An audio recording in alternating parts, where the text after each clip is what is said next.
there but for the grace of God. Oh, and here we go. Oh my god, dude. Hello and welcome to another meeting of the Afterschool Anime Club. My name is my name is I'm off balance, folks. I'm all out of sorts. It's Max Newland. I'm your host. We're just gonna keep Some things that one. change, some things don't. Yeah, we're just gonna go with it. Who cares, you know? Has something changed within you? Is something not the same? Yeah, something changed within me. There's a new actor playing Max Newland today. And this is the accent he's using. No! No! Joining me today, as always, are my two very good friends. She'll do anything to get famous, including dancing with a cat. It's Stevie Matos. I would. Actually, I would. Hello. And he doesn't know the difference between a donut and a dumpling. It's Max Kostrak. It's true that I just call everything donuts and it works. Nobody's corrected me. I don't think anybody would if you did that. Because we'd all be very worried Well, about nobody you. corrected these people. My literal god. I double took. I literally did a real life double take when I saw that. We'll get there. We'll get there. It's the Oh my smallest of our God. worries, I feel like. Should we address the dub, the what is happening today and why Yeah.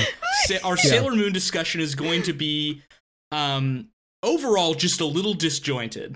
Yeah, yesterday or last week we did an episode where we were all like really positive about how fun Sailor Moon is and how like surprisingly high quality of a TV show it is and like relatable, Consistently good. like all of it very fun. We subjected ourselves, like I mentioned at the end of the last episode, we subjected ourselves to the Deke dub from 1995, the Canadian production. I did not know what I was getting us into, and I'd like to issue a public apology.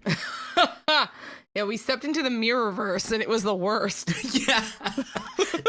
This does align us, however, with the initial sort of like idea of this show. This is how Sailor Moon was initially brought to the West, to the US. And I think, you know, I mentioned that I watched this with Rachel, and this is where she, you know, was introduced to Sailor Moon. She was like, it's Serena, it's Andrew, she's naming the characters. This is how she experienced that. And I think it's the same for a lot of people. Yeah, this is the thing that lots of North American kids fell in love with. So the pro of it is that we get to see there are huge differences. And I think the pro of us going back and like watching the original, like the OG North American version, this episode kind of like helps us understand how and like what it was that like people got into as kids, right? Because I did not, and I will get into later as to why I feel justified and why I did not as a 9-year-old. But yeah, it's interesting to see it at the same time, even though the whole time I was going, what the shit? Like constantly going, what the shit? What? And then just furiously. We have so much to talk about. We have so much to talk about. Do we have a game first? Yes, we do have a game, and thank you for giving me that runway because I was searching for it. I was taxiing, searching for landing. And here clearance. you are, just the runway keeps extending though. Yeah. That's what I extended for you, and now you're running out into the road, and there's traffic. I'm just here being that really cool like. That one cool dude with the light sticks that just like vogues down the runway. Just sort of casually waving one to the side. You don't even have both up. I'm just voguing with one light stick. So I have a pretty interesting game for us today. It's not a new one, but it is one that I found really, really, really fun. Last time we played it, and I thought it would be a really good time to bring it back. It's not banned for life. You don't have to. Damn. I'll just take that pressure off you right now. But it is a game that we call Fact or Fan Fiction.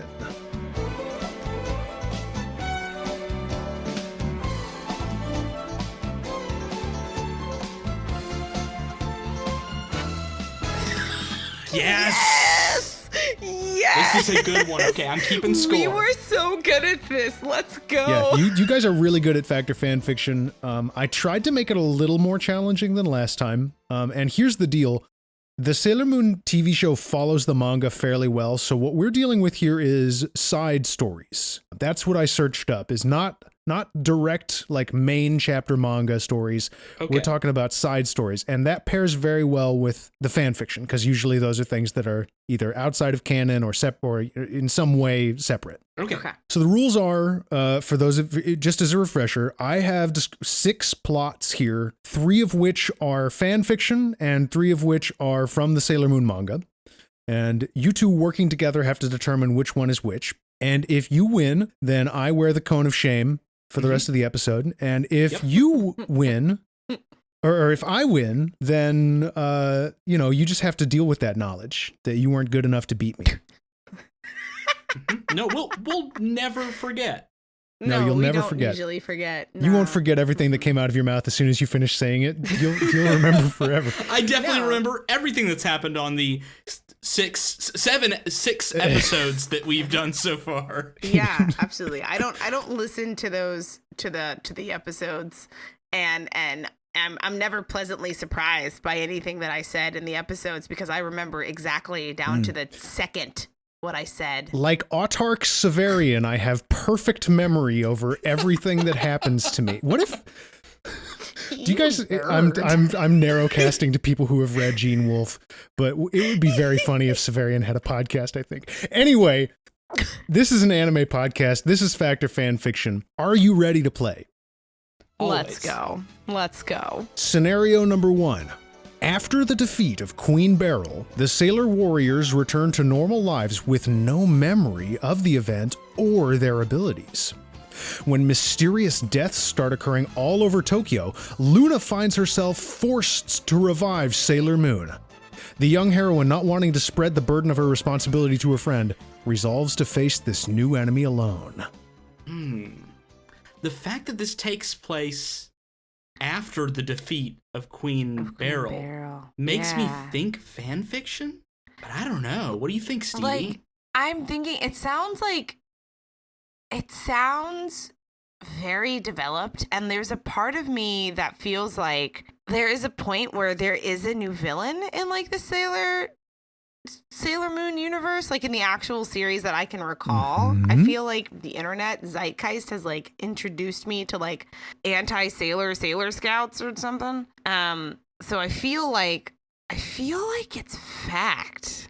But I could also go with it being fan fiction because of the general. About the deaths? That's my thing. That's the thing. I'm like, but the deaths. People usually don't die. Yeah, show has not had a high body count so far.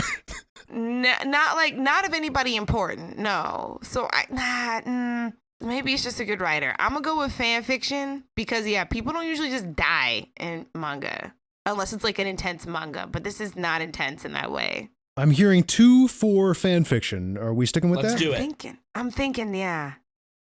That was Going It Alone by Cassienda, who is a very prolific fan fiction writer for Sailor Moon in particular. I found a lot of Cassienda's stories while I was researching this game. Fan fiction is fiction. They're a writer. It is. You're a writer. You better. Come on, let's go. All right, scenario number 2. An unusual snowstorm hits Tokyo, and the Sailor Guardians discover that the evil princess Snow Kaguya caused it as part of her plan to encase the entire Earth in solid ice. Meanwhile, Luna falls in love with a human astrologer whose girlfriend is an astronaut about to go into space. Is this fact or fan fiction? Gut checked, I feel like this is fact. What do you think, Stevie? This feels like fact because of because of the way the monsters operate. This feels like fact. Like, they don't want to do anything but be chaotic. This feels like fact. Final answer. Well, all right. So we're going with fact. And guess what? This is a real story from the Sailor Moon manga. Hell yeah. Come on. This is The Lover of Princess Kaguya, which was featured as a side story in, I believe, volume 11. I didn't write that part down. But yes, this was a side story of Sailor Moon. So there you go. Okay. All right. All right. Scenario number 3.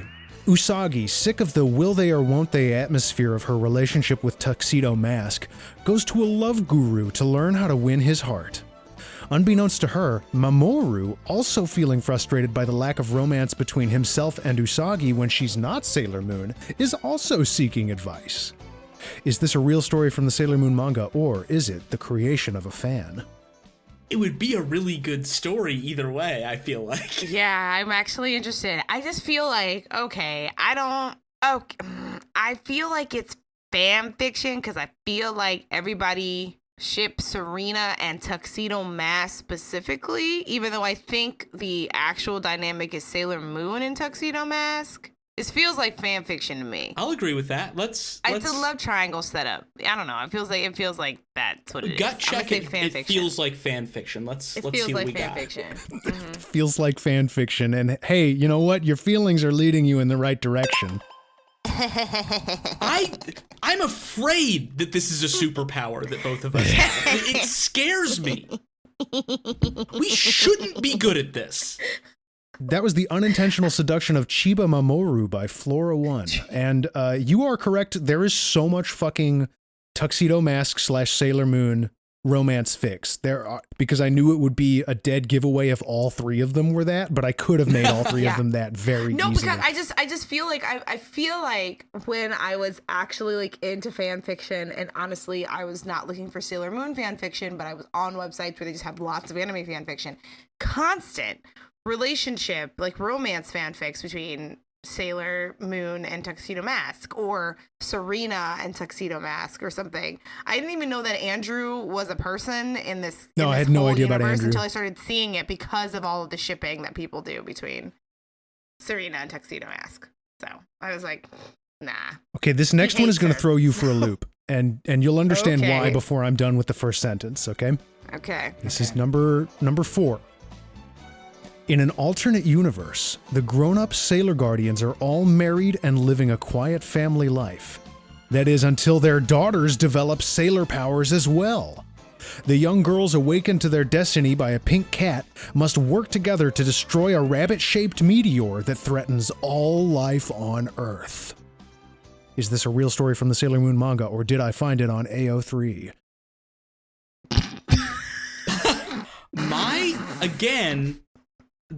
Following my Kokoro, I feel like this is real. This is from the manga. This is like a little side story because it feels so complex to do this entire AU as a fan fiction, and I don't know where it would go. So when you said the kids have superpowers, my first thought was, what about the Chibi Sailor Moon, Chibi whatever her name is? Well, we'll get to her. I know she's not shown up yet, but like that one. But then you said rabbit-shaped meteorite, and I was like, this better not be a Tenchi crossover. You of all people would have found the Tenchi crossover. Oh no, I filtered out the crossovers. I filtered them out when I was looking this stuff up. Oh, okay, good hint. Okay, so it's not a Tenchi Sailor Moon crossover because I was like, rabbit-shaped. Is it cabbage shaped?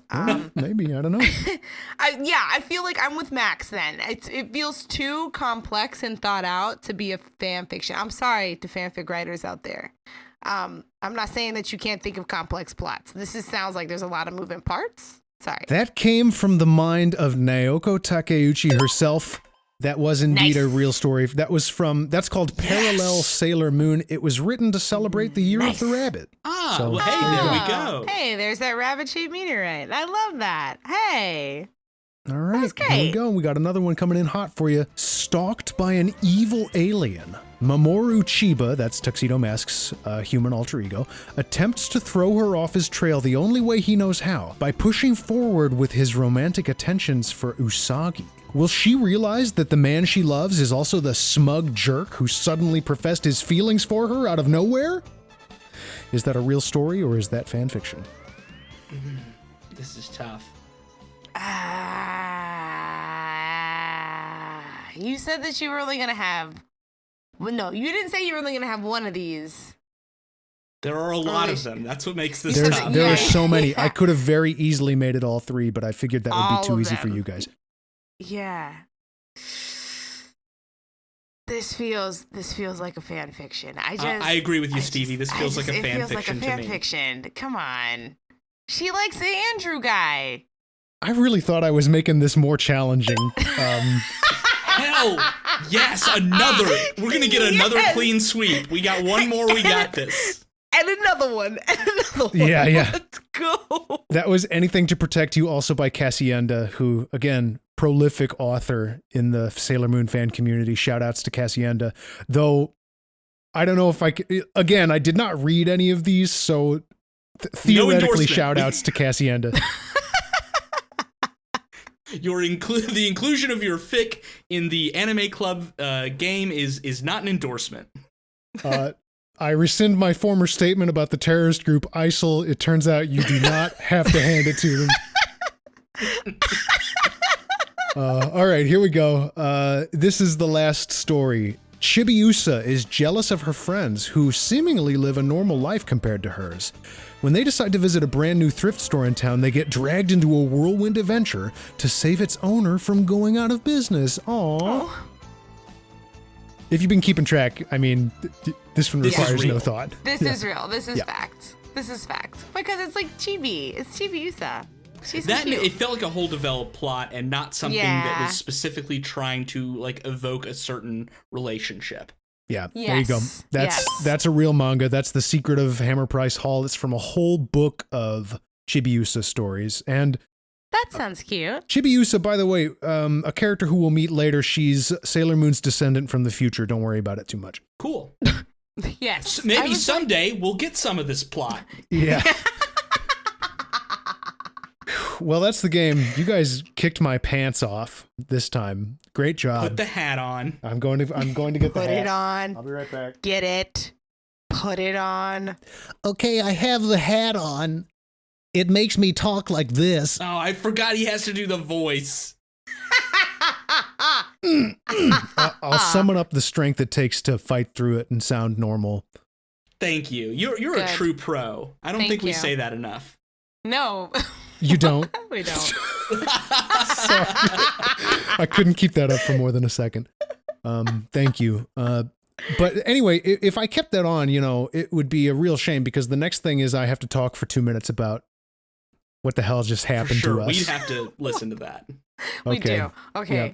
I'm so ready. So, we watched episodes 3 and 4, I guess, of Sailor Moon. Not of the original Japanese run, episodes 3 and 4 of the Deke dub. From 1995. Don't really match up to the Japanese air. Anything. Not even a little bit. No. Okay, here we go.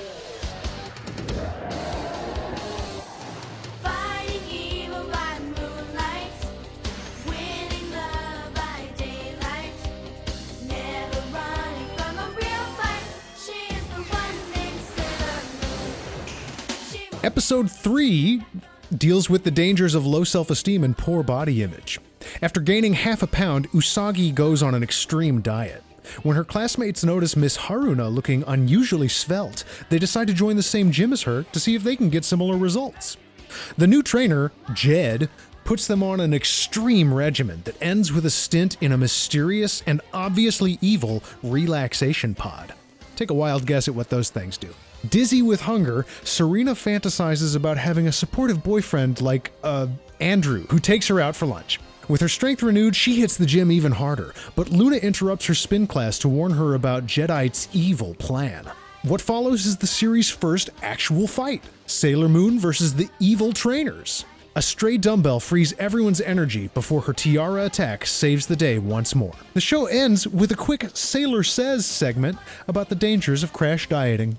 In episode 4, everyone wants to be famous. Umino, Melvin, shows off his knowledge on Saffron, a local celebrity, and urges Serena to pursue stardom just like her. Speaking of Saffron, she's the focus of Jedite's new scheme. Serena's lack of coordination proves to be an obstacle to her burgeoning fame, and she launches a new plan to exploit her talking cat. Suddenly, a shiny blue demon attacks Saffron in her shower, stealing her likeness to hype up an evil Star Search competition, led by you-know-who. Ever the voice of reason, Luna has major misgivings about the contest, and the next day, all anyone can talk about is their upcoming big break. The day of the contest arrives, and it's pretty obvious what's going on.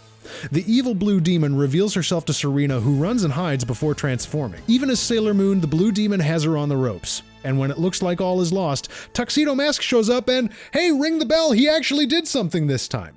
Not a lot, though. Moon Tiara vaporize, the end. We all learn a lesson about the futility of seeking fame. Be a star in your own life. love how you just drop the voice. Yeah. You're like, no, this shit's weird, dude. Just really ran out of steam at the end. Just ran out of steam at the end. Because, there's so much. Okay, there's just so much here. There's so much. The one thing that I really liked was that we got the English dub of the opening song, because I did remember that, and this thing is catchy as hell. Can I just say? I twerked in the living room. I was so about that shit. I'll admit, I was humming this thing while I was doing, housework today. I was walking around like, I'm feeling this. So actually, I will say, I do have something positive to say. I have a couple of positive things to say. Yeah, oh no, for me too. Yeah, I do too. I think the music in this is good. I can't 100%. say music slaps. It's hard for me to say it's better. I think they're very different, like the 1995 and the 2015 dub. But I think the music is good and it's catchy. There are not a lot of tracks that they've created for this, but the ones that they do create are fun and bouncy, and the electronic feel of them kind of, I don't know, it feels very energetic in a way that I like. Yes. I liked it. I thought that was the thing I was looking forward to. So when I saw the first episodes, the episodes 1 and 2 that we reviewed last week, I was shocked to not have the lyrics. So I was like, ah. So then when we talked about how this was the 2015 dub and it was a different dub, I was like, oh, that makes sense. So when that jump fired up and we got the Fighting Evil by Moonlight, I'm telling you, I was absolutely nay-naying. And how about that title crawl in the beginning? Yeah. Max, let me find it. You screen capped it for us. Let me just scroll up real quick. It's so ridiculous. I think it might be on my Twitter. Yeah, you put that on Twitter. I personally found that the name changes were good, but also funny, because Melvin's great. I'm fine with Melvin. Melvin fucked me all the way up. Melvin was great. Melvin is the perfect name for that character. Look, that's a Melvin. That's definitely a Melvin. Like, that's that a Melvin was to the me. thing.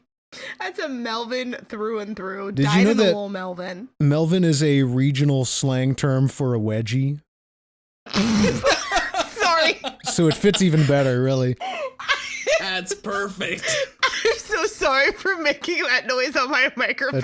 It's fine. I wasn't ready. I'm so sorry. So Melvin's voice actor is doing kind of a Jerry Lewis impression, which feels woefully out of date for the target audience. Man, the accents in this. The accents are so fucking crazy, dude. We got Luna using like RP or something. Dude, all of Serena's little girlfriends are from 3 different boroughs. Like, what is this? Luna straight up sounds like she's doing like a fairy godmother kind of thing. That's the vibe I got. Kind of a nag, too. Yeah. Yeah. Luna sucks. Luna seems like an old lady. They're playing her like her nanny or whatever in this, rather than her like partner. Yeah, like more like less of her partner, more like her, not even like her trainer, because I feel like the new Luna is more like trying to be helpful, and like this one's like, you need to do your homework, and it's like, what?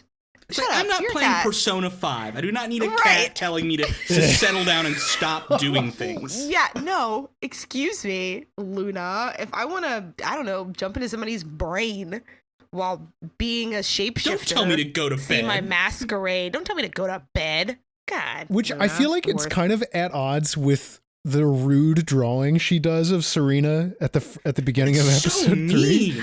It's so mean. She deserves to get that Band-Aid put back on her little moon. I think this is the transition for us. Can we talk about this episode conceptually and like the message and the sort of disparity between what it is trying to say and some of the language and imagery it's using to get there? That was the thing. Like, they had the opening thing that was like, we're going to talk about the dangerous effects of dieting and working out in a toxic way, and then like the first thing was that she gained half a pound and she had a crisis. I was like, I see what you're trying to do here, but it still smacks of fat trying to make it relatable, but it comes off in a bad way. Oh, it's real gross.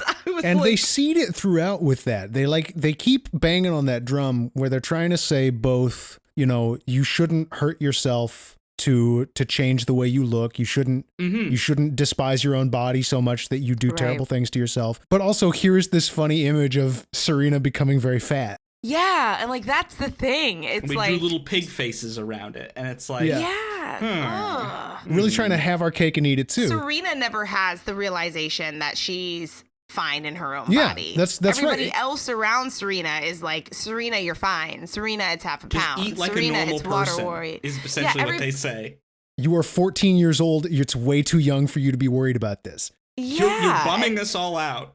Yeah, you're hashing the vibe, dude. Like nobody, but she never has the realization that she's fine. So it's one of those things where it's like the message kind of gets lost because the person who needed to hear it never actually receives it in the entire episode. And it ends with a mean prank related to that very insecurity. Yeah, where he breaks the scale on purpose, which was so shitty. Ugh. Which is very at odds, again, with all of the language. And then they put like a little bow on it at the very end, which I was so not ready for the Sailor Says segments. I knew this was coming. I began to scream. I hated it. Oh, but it's like, you're referencing Sailor Says, right? So the Yeah, end of the yeah, episode, there's this didactic moment where they come in and they're like, well, for the American kids, we better tell them the lesson. So we can technically classify this as edutainment. Yeah. Yeah. It's very much like Sonic coming in at the end and telling you not I was to do just about to drugs. say, this was in every kid's show, I feel like. Every cartoon in did America. this. G.I. Joe did this. This was like, I really think this is I bet we could go back and find out this is somehow like how some of these studios got funding or something. Oh, Must have surely. been, because it was so they did this in both of the episodes. They had these Sailor Says like segments, and I was like, so you took away, because I'm gonna go through and I'm gonna watch the ones that we watched on accident last week. I'm gonna watch that version of these 2 episodes later. It's gonna be hard to. And it's gonna be hard, but it's extremely edited. Yeah, but it's so edited, because I'm sitting here like, how much did you cut from the original for you to have to put this back in this way? Mm-hmm. Because like you were worried that the actual overarching message was gonna get lost, but you had to just say it to us like this. Because like you must have took out a considerable amount of the episode for you to think that we lost the theme. You know what I mean? Yeah, and I want to go back to that edit for a second, because to reveal here, I had a little bit of extra time before we recorded. I went back and watched the first episode of the Deke dub as well.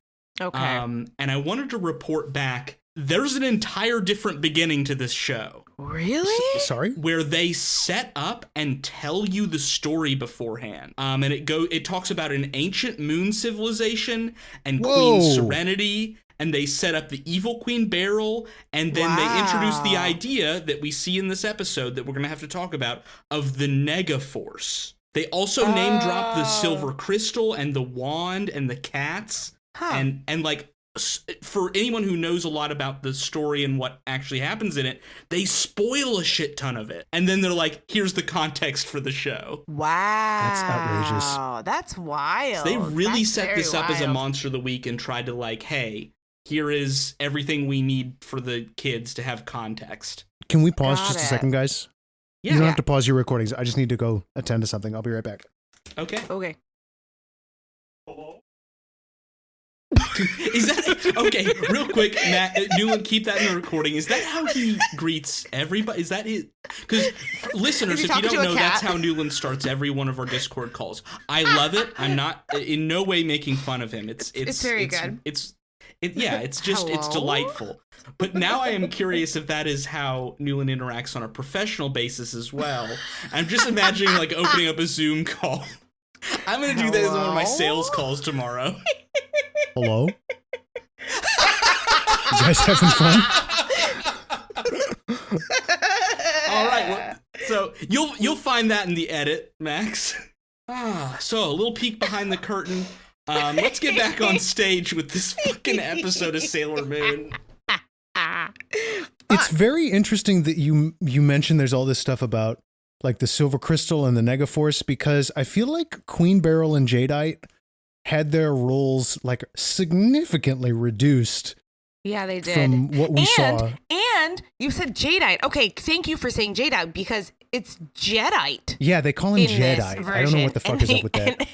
And I just went, Jed. I'm Jed. I'm Jed. I'm Jed. He's Jed, folks. Jed. 2020 presidential candidate, Jed. And he's so cute. Oh my God, Jed.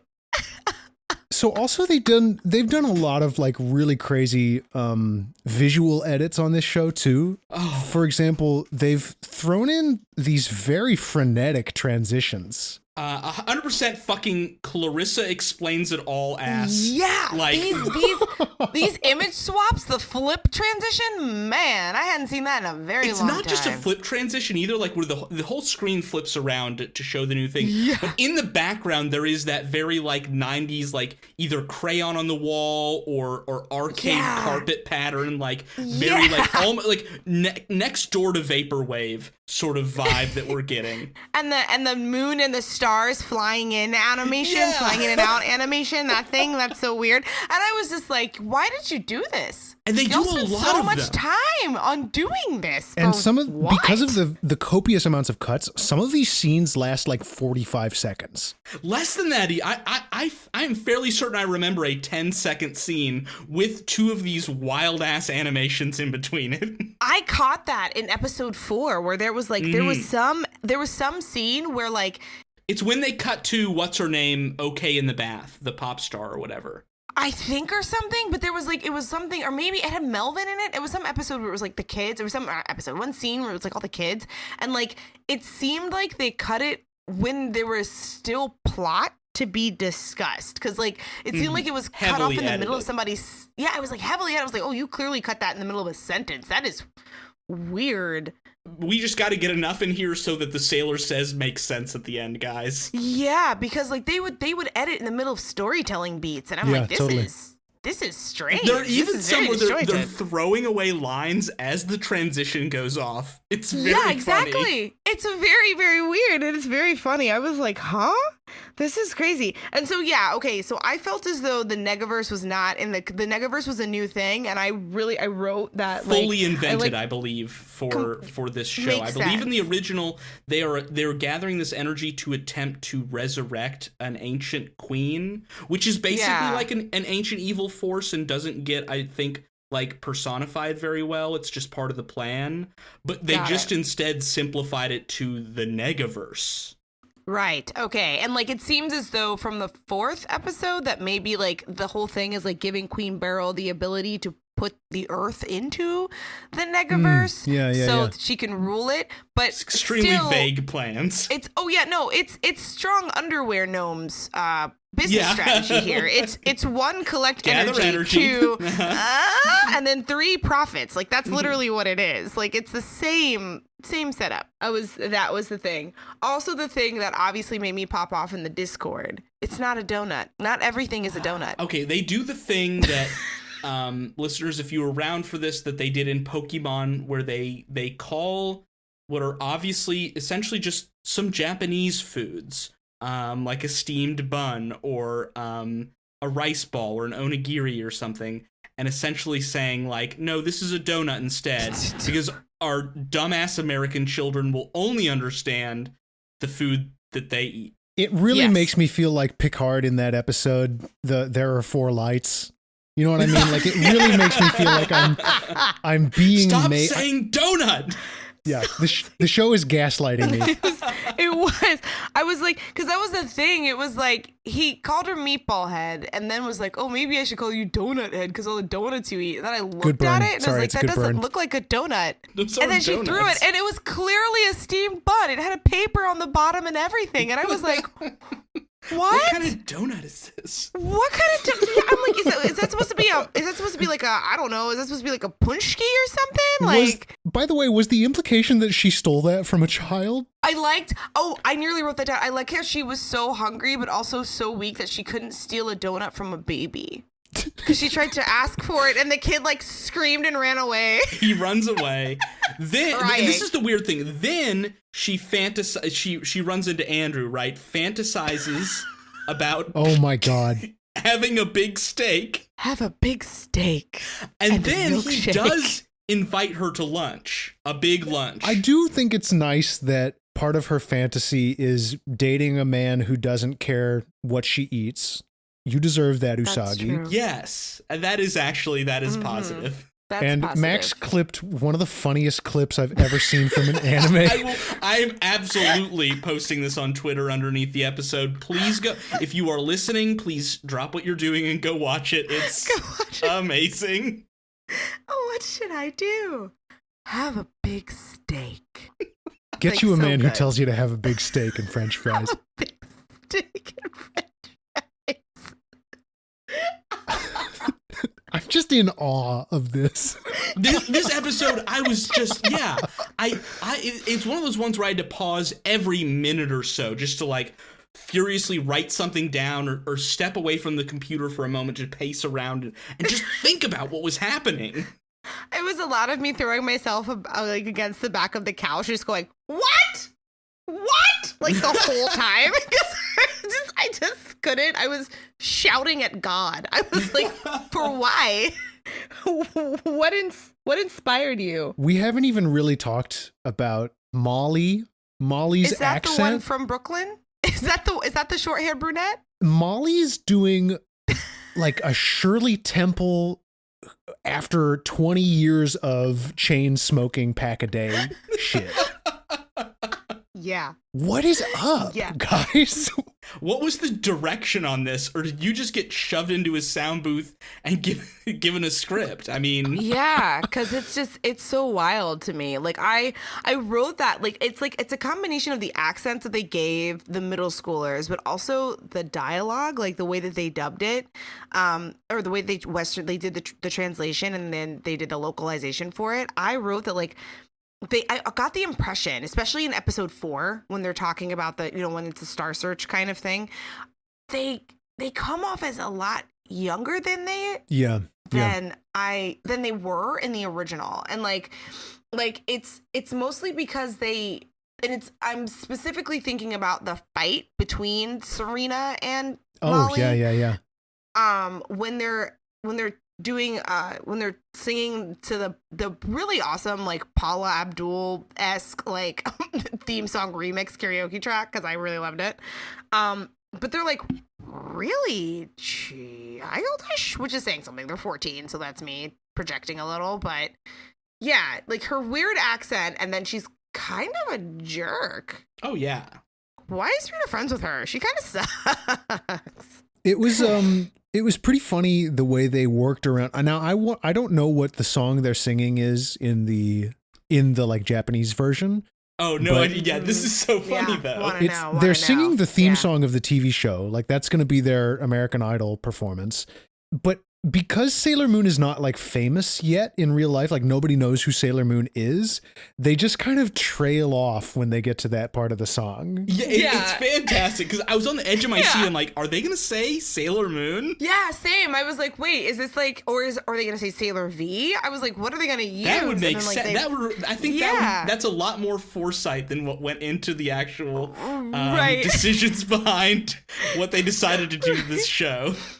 Right, because I was just like, oh, and the little brother like interrupts, and I was like, okay, well, at least you established the little brother a little bit more, which is fine. Also, after the argument, and like Serena comes downstairs and is like, I'll never be famous, and then gets excited. I like how the exchange is like, Serena's really wired and runs off, and her dad's like, did she have sugar today?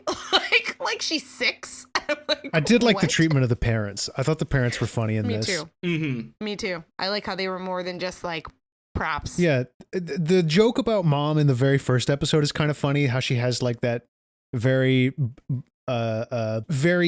strong personality divergence between being the nice mom and being the like punishing stern mom, and then dad is just kind of nice and nondescript. I think they did a good job of like, so if their mission was to fully remove this from its context as a Japanese cartoon, I think they kind of accomplished that. I'll give them a 7 out of 10 on it, because the donut thing is one thing. There's the donut problem, as well as the amount of like Japanese text in the background that you could just constantly clock. Crossroads Junior High School. Did you guys catch this? No. Yeah, they just pasted it over the name, and it was there. What? Oh my God! Wow. Is that a Christian school? Crossroads Junior High School. Oh, that's in Moorhead somewhere. Uh-huh. something else we should probably talk about is that the reason I was so like episode 3 about this is that what we watched as episode 3 is actually episode 4 in the Japanese run. Mm-hmm. What we watched as episode 4 is episode 6 in the Japanese run, because they just skip number 5 and number 2 altogether. Around. Wow. And here's the weird thing with both the Japanese version and the English version, and all this disparity here is we are still 4 episodes in. I really expected for the story to have like begun to develop by now. Yeah. And we are still in dead on Monster of the Week stuff when, Rachel has a full collection of the Sailor Moon manga in the other room. I flipped through that first volume today. Chapter 1 is almost beat for beat episode 1, what we watched and discussed in the last episode. Chapter 2 straight up introduces Sailor Mercury and moves the plot. Like this is fully a creation of the anime. Got it. Okay. Wow. Huh. Interesting. All right. Yeah, because I'm at this point where it's like we've been seeing all of the Sailor Scouts that we have so far. Yes, they say their names in the they haven't shown up song. yet. In the intro, they're getting called out. In the intro. Roll call. And we haven't seen him yet. We haven't seen them at all. And that's actually a thing that kind of surprised me because same. I thought that they all went to the same school. So that's one thing as somebody who's never seen it before. I really thought they all went to the same school. That's what I figured as well. I think we would have at least gotten a hint by now. Like they could have done a teaser or like, something like that. But no. Right now, this is the Usagi, I am so sorry, the Serena show. The Serena show. Yeah, like that's the thing. I'm just like, oh, they don't go to the same school? That's interesting. So I'm wondering when they're going to show up and how they're going to show up. And we're still following that same pattern episode to episode too. I mean, we talked about this last time, but there's a problem. It reflects something, larger, and then it's secretly a front for collecting energy. Right. Transformation sequence, throwing the tiara sequence. Maybe Tuxedo Mask shows up and doesn't do anything. We'll see. Right. What did I called him Deus Tuxedo Mask. That's what I called him. Sorry. Now he Here did to do throw something. A rose in a line. You do got to hand it to him for episode 4 because he does indeed save the day. It's just that he chooses to like not finish saving the day. You know what I mean? Like I think he's trying to build Sailor Moon up, but it feels a little condescending, honestly. Yeah. Like, like he throws a rose, he essentially like breaks one status effect or like, interrupts one enemy, and then he's like, you can do it, and leaves before seeing the outcome of the fight. He could leave and then she dies. What happens there? Yeah. See, this is why I know that all them Tuxedo Masks, like whoever in our game when you were like, Tuxedo Mask is a little Sailor Moon, I was like, nah, fake. Nah, fake. Will these characters ever get developed? Yeah. This is a fun thing that I really appreciated from episode 4. So it's during when everybody's trying to show off their talents, and like 2 dudes are like doing athletic things. One guy with the one-handed handstand, but the other guy is doing a V-sit, and he calls it a super stupid cruncher. So good. Nice, dude. I think it's a cop, and he's doing a handstand, and he's like, look at the trick I can do. And his friend gets on the floor and does a V-sit and is like, I can do a super stupid cruncher. And I'm like, why aren't they called that? Because that's what they deserve to be called. That was the best. And also that Melvin being turned into a rock star, his only issue was that his outfit was not black. I was like, you better come on. Yeah, you know what? That's you better come on with these trans rights. They could have gone in a much grosser direction for a scene in which a young boy is made to dress in what is traditionally considered to be feminine clothing. Yeah, like, that could have been way worse. Yeah, for it could have been way worse. Yeah, and I was like, oh, okay. Okay, can we talk about a moment that fully destroyed my brain?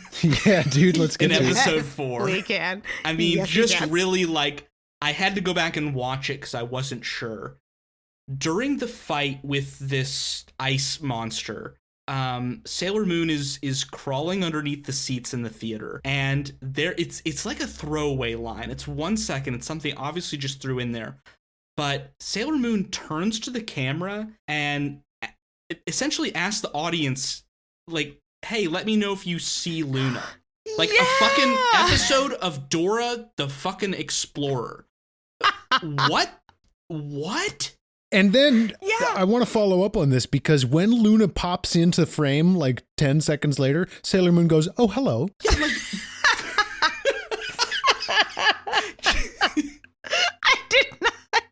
I did not catch that. Serena just goes, was there some clause like, okay, we have to have the sailor says, we also have to have, it says here in the bullet points, a layer of audience interaction? Okay, let's just have her say this. Can you find Luna? Where is Luna? Yeah. Don't get hit by the ice monster. Can you see Luna? This predates like Dora the Explorer and Blue's Clues and all those. Like Nick I Jr. know. didn't really exist at this point. Nickelodeon was still doing Yeah. like, you can't do that on television in this era. Yeah, that's true. But it's still wild to me that it's just like I saw that and I was like, why would you break the fourth wall? Who are you What is talking to? happening? Don't talk to me. I remember she did that. And I was like, what is that? I'm just Oops, sorry. watching, guys. I mean, Like, what does that Yeah. even mean? Like, what? It was so ridiculous. I was like, I thought that was to yourself, but the delivery fell flat. I'm so sorry. Also, while we're talking about this monster, like this dollar store mystique we've got going on here. I just, so she kidnaps or she impersonates this saffron gal by American Psychoing her and wrapping her up in a web. She mummifies her. But then That's what it she seems turns like. around. And then it's ice powers. Yeah. And then it's There's ice, no but consistency. it's the same animation for the mouth thing. So I thought it was this gross web stuff again. And then she froze her. And I was like, wait, can we decide? by the way, we don't check on Saffron at the end of this no. episode. Yeah, I thought we did. That she Yeah, they pops do. her head out She of the tub. she comes up Oh. in the tub and she's like, oh, Okay. what a weird dream. And I I'm must like, have missed Yeah, it. they do give her. They do give her about 5 seconds. yeah, she's like, oh, I must be working too hard or something like that. That's what she says. There is a thing though, like the end of this fight with this blue mixed up powers woman. So Serena uses the same attack she always does, right? But this time she calls it Moon Tiara Vaporize. I was gonna ask, is And that she like also a thing? says specifically that she is going to banish this creature to the Negaverse. Does she know any of that shit? Okay, so has anybody noticed? Okay, this is something that I want to yes, and did anybody also notice that when she transforms into Sailor Moon in these episodes, she has a bucket load more confidence, out Yeah. of the jump? Yeah, there's a little bit of a change there. The whole like, I'm gonna banish you, like insert bad pun after my transformation, and then like I've got this whole like arm choreography about whipping your ass, and I was just like, why are you confident? You're not I was gonna She-Ra. say, if I got Stop that. going back to the first time she transformed, if all of a sudden I started like, spontaneously getting new clothes and spinning around and experiencing magic, I would be so shocked and surprised. I would not have the wherewithal to pose at the end of it. I would be No. like screaming. Yeah. What's Absolutely. happening? Ah! Yeah, whoa! I do want to see a sort of like, I don't want to be transformation. Like, what the fuck is actually- happening? So what you want to watch then is Kill la Kill. Oh my Oh, god! shit, Yeah. yeah. Okay, never mind. Got you. Kill la Kill. That happens in Kill la Kill. Yes, it does. It That happens is in essentially the Kill la Kill. basis of that whole show. Pretty much, yes. Why can my panties talk? I hate it. Essentially. Why do I have to do this every single episode to defeat a villain? This is annoying. Just put yourself on and let's go. I'm telling you, that animation lock, man. You know how many times I have died doing Healing Wind? Bruh. This is why I told people never play Dragoon, but then they fixed Dragoon, so I don't know. No. And now healers never do LB3 until somebody tells us to, because we know how long it takes. No. I ain't risking my life. You better wipe. You better wipe. You won't get that res debuff. You better leave me alone. I'm gonna clip that. Now that I have the ability to make soundboards, I'm gonna have Stevie saying you better wipe. Yeah, for listener reference, Newland has access to some new technology that allows I'm him to do using a lot this more power sound stuff judiciously. on our show. I will only use it for Yeah. good, I promise. It's my No, promise you to will you. Yeah, not. I Don't you believe ever that. fucking lie to me like that ever again, Newland. Don't you ever lie to me like Come that. on, what do you guys think? Come on. I'm just a little podcasto. Who, me? Ooh. Don't you dare ooh me, Newland. That allows you to get away with anything, including murder. One last thing about Sailor Moon and her fight. She actually does have a fight in episode 3, Newland, you mentioned. Oh, yeah. In the summary, she actually punches somebody. She kicks ass. It surprised the hell out of me. I was like, what? Where was this person? She jump kicked somebody in the jaw. I was like 3 times. Yeah. That was actually a really funny edit where they just like, the kick was like, king, king, king. And I was like, we saw this frame already. Yeah. You can move on. But that was funny. They're really proud of it. They were. I thought it was very funny that one of the evil trainers was attacking her, like wielding a dumbbell as a weapon. Yes. That's such a good weapon. Cool and on brand. If you're going to go evil and create an evil gym that sucks the life out of people, go ahead and use a dumbbell as a weapon. You might as well. Yeah, you should. Might as well. I love thematic villains. Here's a question that's worth asking. What the fuck is that basement for when the gym is not evil? Because I don't know, like, did Jadeite build an evil gym, or did Jadeite just find a gym and say, I'm going to make this evil? I'm going to create an environment that is so toxic. Maybe it was a normal basement. They just put the pods in. I feel like it was a normal basement, and then they just made it creepy. I think Jadeite took over the gym. That's my headcanon. It's so hard to tell what their plans are and how they work. Like, for example, in episode 4, the plan is to hypnotize all these people to do special performances in front of a disco ball in an empty theater that they have filled with illusions. But they're already hypnotized. Like, none of this whole thing is not necessary. Nothing Just new. steal their energy. I feel like they're doing so much fucking rigmarole. There's gotta be a gun that they have that just takes energy from people. No, it's collect energy, profits. That's the whole business model. Do it in the most complex ways, and there always have to be ways that are extremely specific and relevant to the lives of teenage girls. Absolutely, 100%. That's the only way we're gonna do it, because that's the most susceptible time is teenagers. We've seen in several episodes now that Jadeite goes and does some research and essentially like, what are all the kids up to, and how can I exploit this? I mean, they've got the fastest metabolisms. It just makes sense to me. I'm certain that there's a really good plot further down the line. Maybe not in the Deke dub, but I know that there is goodness in Sailor Moon, and that there are things worth exploring. And I feel like we're not even, it's not like we haven't dug deep enough into Sailor Moon. It's like we're doing fucking donuts in the parking lot. I feel like we have not entered into the gates of Sailor Moon yet, and we're just looking at it from the outside like, wow, some of those rides look really fun. Yeah, it is somehow not progressing as quickly as I expected it to. And it's like, I don't mind the Monster of the Week format. Not at all. It's just, but I think what it is right now for me personally, and I think this is me as an adult, I need my villains to switch up the pitch. Like, they are not trying different tactics. Yeah. They're Can't be the same thing ever. They're this doing is the so same Power thing. Rangers. I mean, this is the Power Rangers formula. Yeah. And so I'm just kind of like, okay. It makes it hard for this series to like really carry water in any kind of serious way. Like because as you said, the villains are not changing their tactic. They're doing the exact same thing. And I don't think it's like anime sins to talk about that. Like No. This is a show that's very important. It's based on a manga that moves really fast and has a lot of plot. They're just, like you say, spinning their wheels completely in these first, I don't know how many episodes. And here's the thing. I don't think the Monster of the Week aspect is not the aspect, as you said, that's spinning its wheels. The Monster of the Week aspect, this could be really interesting and could be exploring and introducing different parts of the universe, but it's not. It's just vaguely touching on like social issues and issues that could be relevant to young girls. But I feel like it's even then not really even deeply exploring those topics. And so it's like, doing nothing.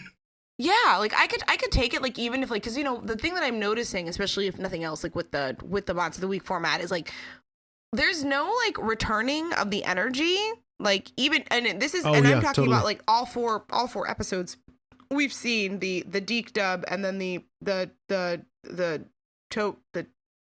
new dub, the energy doesn't like return to the people in a way, or like it kind of does, but not completely. I'm like, do you take all the energy? Do you keep it all completely? It's hard to tell like where it goes, like what plot it's furthering, like what it is. Are you making any incremental progress whatsoever? Jadeite. What's the timeline? Is the clock moving? Are the villains winning by inches or what? Yeah, like what's happening here? Jadeite, Jedi boy, Jed, baby, Jed. I'm Jed. Are you in danger of losing your job? Jed, are you in danger of losing your job? Jed has strong spaghetti vibes, and I just can't. Yes. It was not scary. It was abnormal. I think the boss's kid is here.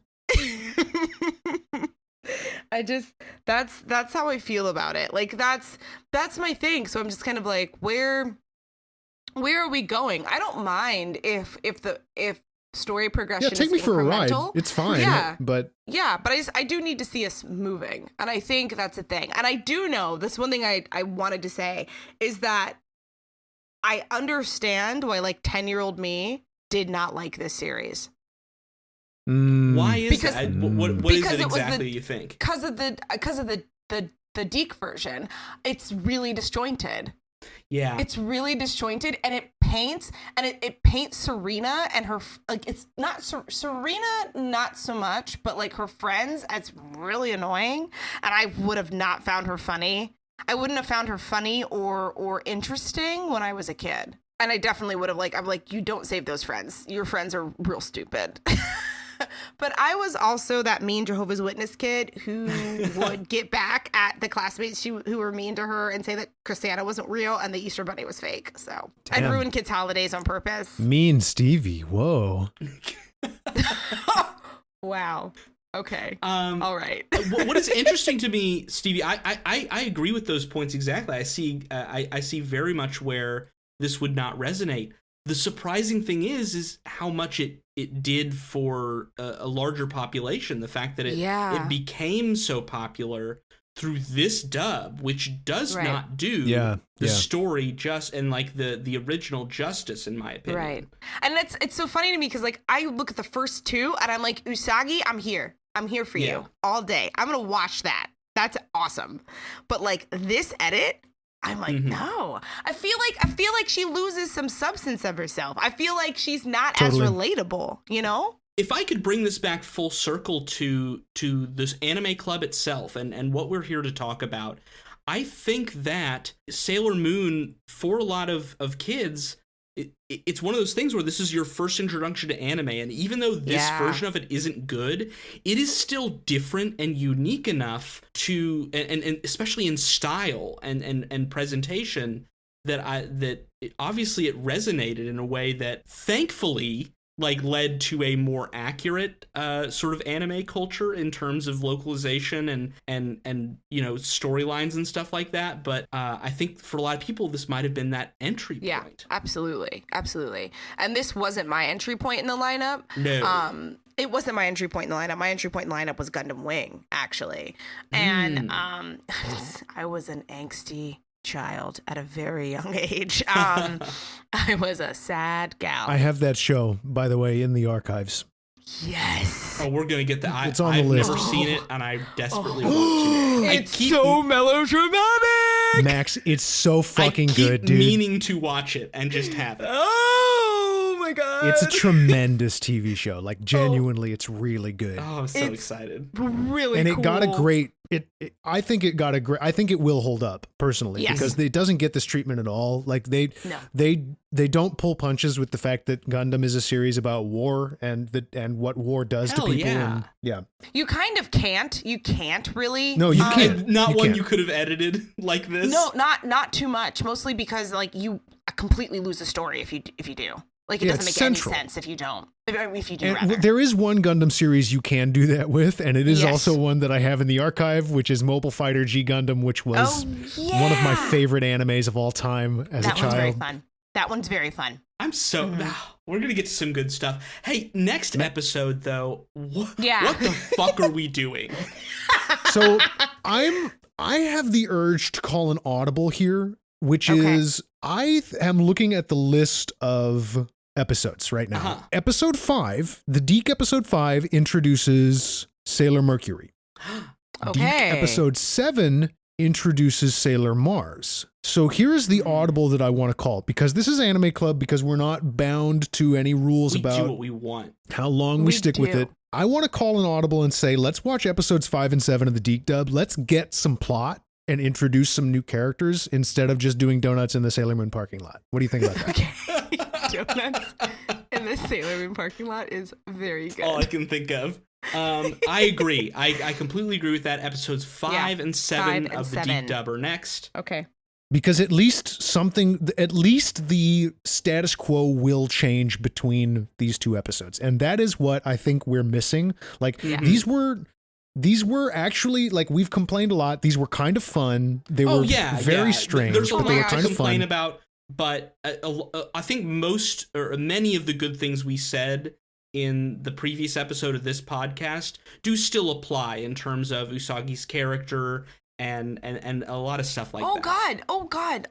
Because I don't think we didn't really talk about the talent show, and like besides the super stupid Cruncher but the comedy duo, the girls who decided to be the stand-up comedians with the elephant shoes. Oh my God. That gave me vibes of Max. You guys both watched DBZ, right? Oh yeah. Yeah. That gave me vibes of when they're doing the bit where King Kai demands everyone tell him a joke. Yep. 100%. Yeah. And Tien does this like extremely fierce delivery of the lamest pun you've ever heard. Fully putting his whole body into it. Yes. Correct. As though he is shooting the Kiko-ho. Yeah. That's called committing to a bit. That's how you do it. If you don't play it honestly, it's not funny. We know this. It's first rule of comedy. It's not, but actually I think it is. I read that book a decade ago. Mel Brooks once said, tragedy is if I cut my finger, comedy is if you fall in an open manhole and die. Yep. Yep, that's true. Yep. But also, y'all, the most important thing that you needed to know between these two episodes is be a star in your own life. Be a star in your own damn life. I did learn some lessons from these Mind your business. Be a star in your own life. And eat normal. Eat big steak. Fries. Have a big and steak. Have a big steak. You deserve it. Big steak. I'm Jack. You're 14 years old. Heave a big steak. Heave a big steak. A big steak as a treat. You know what's a real treat is doing this podcast with you two. 100%. So fun. So fun. All right. I think that's all the juice I got. Do you want to do anything That's all I got. before I wrap it up? Okay. Yeah. Okay, I'm going to wrap it up then.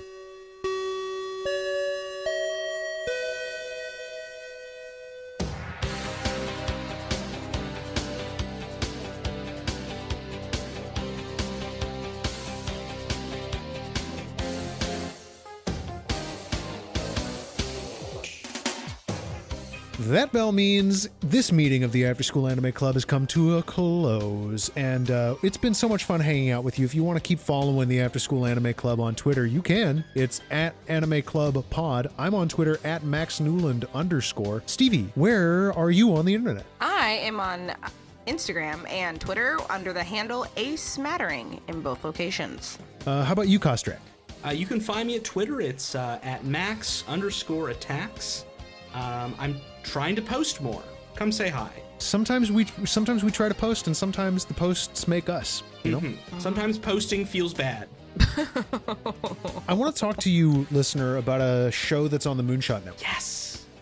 If you like listening to us talk about Sailor Moon, if you like listening to us talk about anime, may I suggest that you might also enjoy a show called Dead Letter Society. Dead Letter Society is hosted by my good friend Marn, last name, and she and her wife do a kind of book club that is all about horror, thriller, mystery, like that kind of genre horror. Sounds really, really cool. And it's like they get into different genres, like sub-genres too. So there's like some corporate horror and young adult horror and things like that, including stuff like interactive fiction. So I think if you like After School Anime Club and you like this format, you might enjoy that, especially if you're a big horror fan. Fiction? I just want to know what interactive fiction is. What is that? Is that like like Boyfriend Dungeon? like like Doki Doki Literature Club, like that kind of thing. Like got it. Like Hatoful Boyfriend. Yeah, like Hatoful Boyfriend. And again, that's called Dead Letter Society. That's another show on the Moonshot Network, where you can find us and where you can find all kinds of great shows. You can get them online, twitch.tv/Moonshot Network, at Moonshot Pods on Twitter. It's a great place to be. Really funny, lovely good folks. Environment. They're so great. And remember, podcasts thrive on word of mouth. So if you tag After School Anime Club in a recommendation tweet to a dear friend of yours, we'll give you a shout out on the show. Yeah, do it. Do it. No reviews to read this time, but we'll also read your reviews, so long as they don't have chicken-headed shit. Them's the rules. Them's the rules. Them's the rules. I'm tapping the sign that says rules on it, and it only has one rule. And it has 2 rules: 5-star review and no chicken-headed shit. All right, so what do I fucking say at the end of the episode? let me pull up my notes. I can. First the intro, now the outro. Newland's having a day. I'm having a day, man. Oh, no. And again, we're so glad we got to spend this time with you. Thank you for listening, and we'll see you at the next meeting.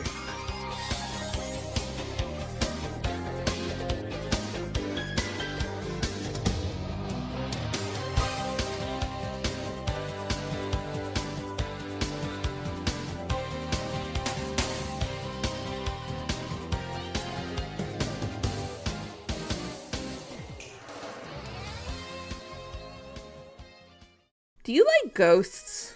What about monsters or haunted houses? Evil furniture stores? Cannibalism? Doppelgangers? Childhood mysteries that involve a strange cult or a scary clown? If you answered yes to any of the above, you may be eligible to become a patron at the Dead Letter Society's Library of Terrors. Dead Letter Society is a book club podcast about horror, mysteries, thrillers, and all genre of things that go bump in the night. Every episode, me, Marn, and my wife Alyssa pick a book from our Library of Terrors to read, then come together to discuss it live on air. Which characters did we get too attached to? What plot twists shocked us? Which scares fell flat, and which had us jumping out of our seats in anxiety? Which character deaths made us lie down on the floor in anguish? You'll just have to join us here in the Library of Terrors to find out. Dead Letter Society is a proud part of the Moonshot Network. You can find us on Twitter at Dead Letter Pod, and you can listen to us wherever you get your podcasts. We'll see you soon at the next meeting of the Society.